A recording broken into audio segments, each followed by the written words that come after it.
Bon, alors maintenant, on va entrer un peu plus dans le cœur du sujet. On a vu la philosophie, le délabrement qui guide la préparation, l'analyse cavitaire, l'éviction carieuse. Maintenant, on va enfin parler de la préparation, comment on prépare un inlay onlay et un overlay aussi. Et alors, les préparations, en fin de compte, il y a quelques principes généraux à connaître, mais c'est en fonction du matériau, donc c'est susceptible aussi dans les années à venir à changer. On vous donne quand même quelques clés à respecter ou non. Voilà, c'est vraiment assez général. Il faut mettre déjà deux dépouilles pour que l'inlay y rentre.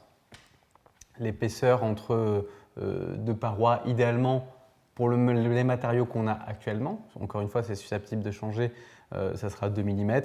Puis il faut conserver des parois assez solides.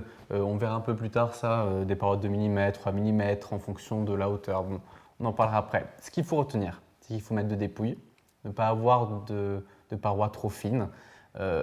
Les préparations doivent être très arrondies, très douces, sans angle qui pourrait endommager la céramique. Et puis d'avoir quelque chose d'homogène. Est-ce qu'on doit faire de la rétention quand on prépare un inlay onlay? Eh bien non, l'adhésion est à 25 mégapascales. Alors qu'est-ce que ça veut dire 25 mégapascales? Eh bien, ça veut dire qu'en fait, pour arracher un inlay onlay à une dent, il faut exercer une force de 250 kg par centimètre carré, ce qui est quand même plutôt énorme. On a un peu de marge en général. On a un peu de marge. Sur ces principes de préparation, il y a un élément qui est assez important à prendre en compte, c'est la distance entre la base de notre préparation, qui est ici, et le point de contact de la dent adjacente. Un espace interproximal un petit peu trop large, au-delà de 2 mm, devra nous conduire à orienter notre choix de matériaux. Par exemple, pour du composite, ça peut être un tout petit peu important. On peut avoir des fractures de cuspide, c'est cette situation qu'on voit à droite.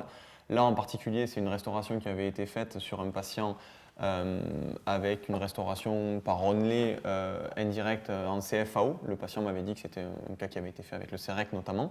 En réalité, l'onlay est encore très bien ajusté pour quelque chose qui a une quinzaine d'années d'après ce qu'il m'a dit, mais on a eu une fracture au niveau du point de contact par manque en fait, de soutien à cet endroit-là.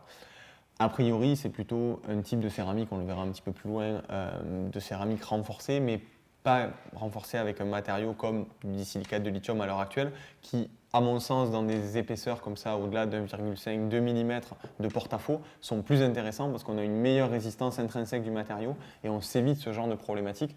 Donc encore une fois, c'était quelque chose qui était un principe à respecter il y a encore pas très longtemps. Et depuis quelques années maintenant, avec l'évolution des matériaux, notamment les matériaux infiltrés, hybrides, et ces matériaux à base de disilicate de lithium, on est relativement plus tranquille par rapport à ces restaurations-là. Mais encore une fois, il faut essayer d'y penser au moment où on réalise la gestion technique de cet acte. Alors là, on vous a dit plein de mots de matériaux, ça peut sembler un peu chinois.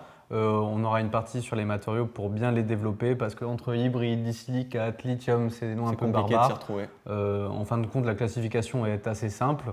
On verra ça plus tard. Hein. Et puis, ça, c'est les types de matériaux, mais il y a les marques qu'on peut un peu plus connaître, qui peuvent un peu plus nous sonner. On en parlera plus tard.